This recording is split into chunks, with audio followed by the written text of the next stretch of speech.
So welcome to Summon Pass Studios. I'm Jeremiah Hamilton, and today I have with me... I'm David Lott. I'm Mr. Basics.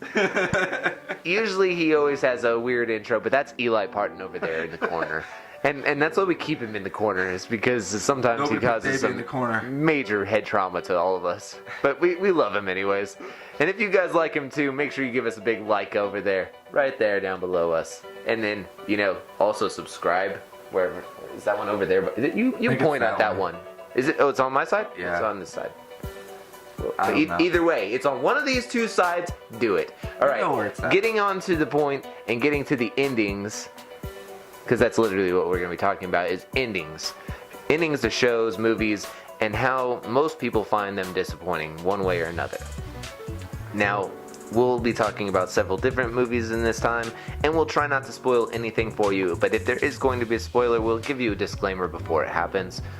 We will not be spoiling Game of Thrones Season 8. We won't even talk about it at all. Not yet. We're waiting till next week. It's just the catalyst for the subject. 2-week minimum. Remember, we have a 2-week minimum on spoilers, so next week we'll have the spoiler out for you guys. Don't worry.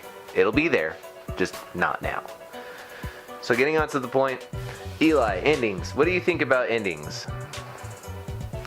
I personally enjoy them, regardless of if I actually liked how something ended or didn't. I just think it's nice to be done with something, especially in pop culture where a lot of the anticipation, sometimes it just gets kind of old. And you're ready to say goodbye to certain fictional characters that have been part of your life. Especially for us, we're all nerds. We all enjoy fictional universes, Star Wars, Star Trek, whatever. Marvel Cinematic Universe, Yeah. all the above. For a lot of people, it's really a part of their lives.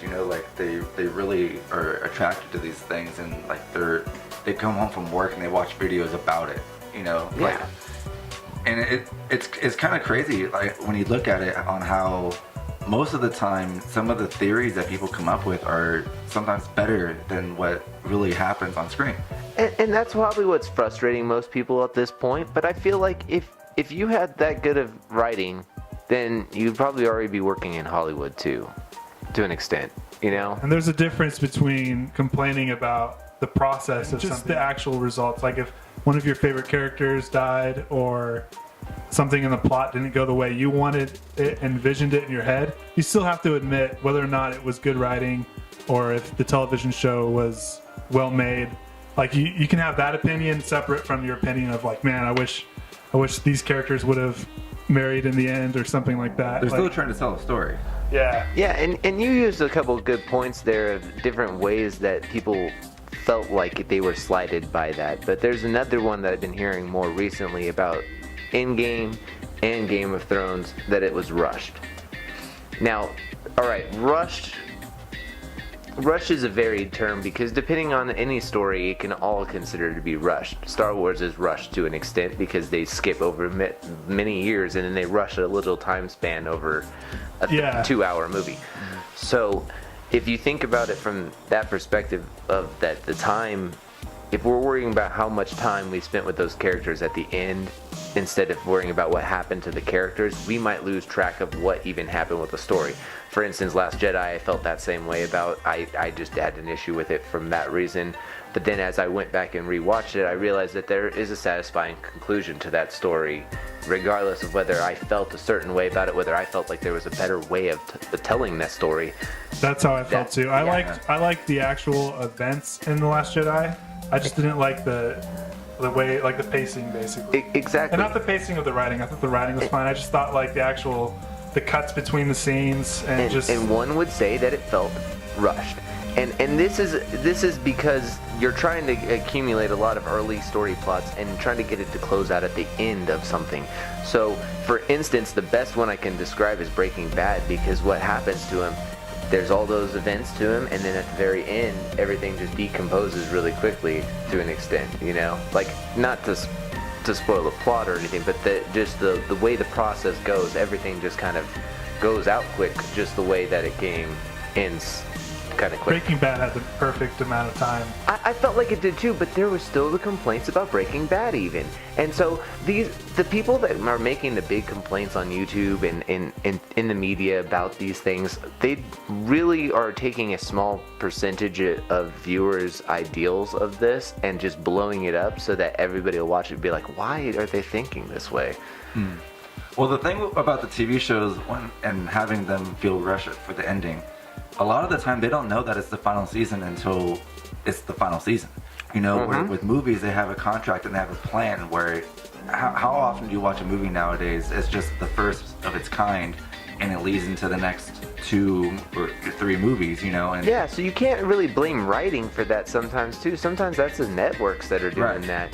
Like Agents of S.H.I.E.L.D., they didn't know whether they were coming back for season 6. Now that they're back for season 6, everything that they set up for the end of season 5 is kind of like, okay, wait, there's a continuation of this? One of the only, going into what you guys said, and especially what you said about the planning process and people not knowing how long something's going to be, the perfect example of a perfect show is Babylon 5. It had 5 seasons.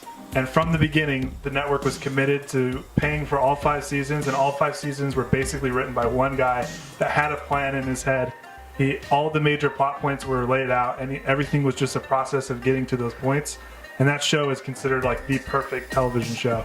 And understandable. Perfect development, nothing's rushed, and it had a clear focus from beginning to end. It never got weird or rushed or... like it seemed like things were just happening for the sake of them, the writers having to just like I feel like finish it up. Some anime stories work out that way too. Like anime shows, there's some of those that end really well too. Like, alright, I know it's not true anime, but Avatar: Last Airbender's ending was amazing. The ending also for a show called Outlaw Star. I don't know if either one of you guys saw that one, but it was 1 season, and they had planned that the season was going to end after 1 season, and it gave a fulfilling ending right at the end. Yeah, too. anime's issue is never that things are rushed. It's usually that things are taking way too long. Yes. Same fight sequence in Dragon Ball Z happening for 2 hours. yeah. That Or like 8-point Naruto, case. where it's like, oh, we want to see some actual plot progression, but nope, we have to do flashbacks for like 2 seasons straight. So that they could catch up.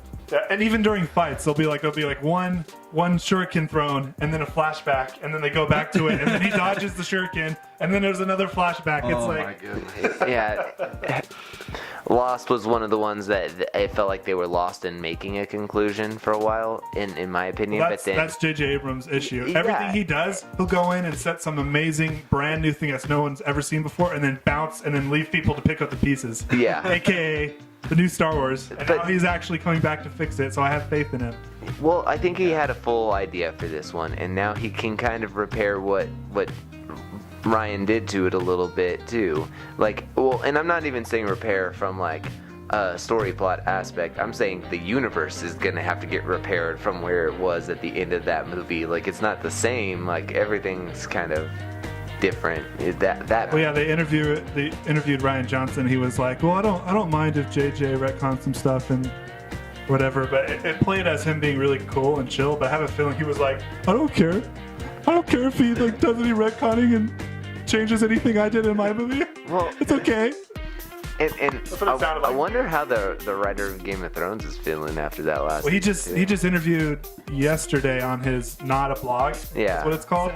He's always really good at like answering questions from fans that are always pissed off about the show. Yeah. He always says, he goes back to it. He's like, well, of course the books are going to be slightly different. There's characters that are dead, like on the show, that are still in the books. There's characters that no one's even ever seen on the show that are in the books. And he's Yeah. like, and he just talks about, he's like, they had 8 hours to do the last season. It's like, when it comes down to when I actually publish between the last 2 books he said he already has like 3,000 pages. Yeah. So it's not a matter of I'm pretty sure it's going to end the same way it ended on the show, because he told the showrunners how the story ends. But it's going to be like how much filler there is, how much, and that's the complaints about. I know we said we weren't going to talk about Game of Thrones, but that's going to like help with the complaints. The complaints aren't what happens. The complaints are that there wasn't enough time to like justify all these things that were happening. It just seemed like characters were changing all of a sudden.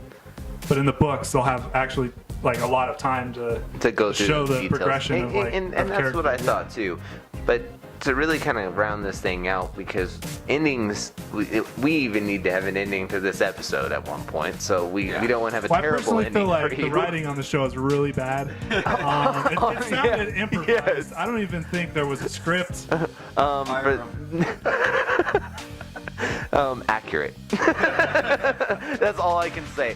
And if you guys find that what our thoughts are accurate as well, leave us a comment below giving us your thoughts. And if you think that we're full of complete, horse manure, then tell us too. I just want your opinion. Manure? What are you, 60? No, I was kind of. Horse manure. I was thinking about throwing a Back to the Future clip in there, Yeah, you're gonna call it of Gap the later manure, like when Biff hits the manure truck and everything comes in. Well, anyways, we're gonna continue this discussion off camera, so like and subscribe later. Jeremiah, David. They're gonna kill characters off screen. Bad writing. That's not bad. Bad writing. That's Eli. All systems go. All right, so welcome to Summit Pass Studios. My name is Jeremiah Hamilton. I'm kind of the I don't Asshole. know. Yeah. Asshole. And if you don't know what we're talking about, definitely go and watch our Marvel trivia. It was a good one between me and this guy. We're not going to spoil the ending, but yeah, Check it out. do it. Speaking of endings, Ooh. I guess we should finish introductions first, though. Well, introductions, yeah. Before we get to the ending, yes. Is that how that works? Yeah, so we got David Lopp and Eli Parton here today. Eli. Oh, you were saying it for me. Okay. Yeah. So, like and subscribe if you like our videos, and You just, could dislike do too the if thing. you want. You have a choice. yeah, but just subscribe either way. Yeah, please. This isn't Facebook. You can dislike too. Yeah, it's possible. I wouldn't heart it, because you can't heart it unless you comment. Hard on? I have no idea what's Wow, going on. What did you say? that went left field real quick. Endings, not happy ones. What makes an unhappy ending? Lack of lubricant. Being the owner of the Patriots. Oh! He's getting off on that. Who cares? It's just the funny No, part. you get it? of the He's getting off on it. Is he gonna Dude, get off on I it? think that we're just gonna have to He's have got enough this. money to get off on it. This one section as a video. Like and subscribe. Why? How did that just happen? It just did. All right, so we'll start from scratch on that one. Run it through. Ew. Yeah, that one didn't end too well. Woo! Anyways. Gotta get it together here. Welcome to Summit Pass Studios. I'm Jeremiah Hamilton, and welcome to another show. Oh, god damn it. Fuck. Shit ass crap. Welcome. Waka waka. Alright, so welcome. Waka. Alright, fucking A. If it wasn't hard to do this anyways.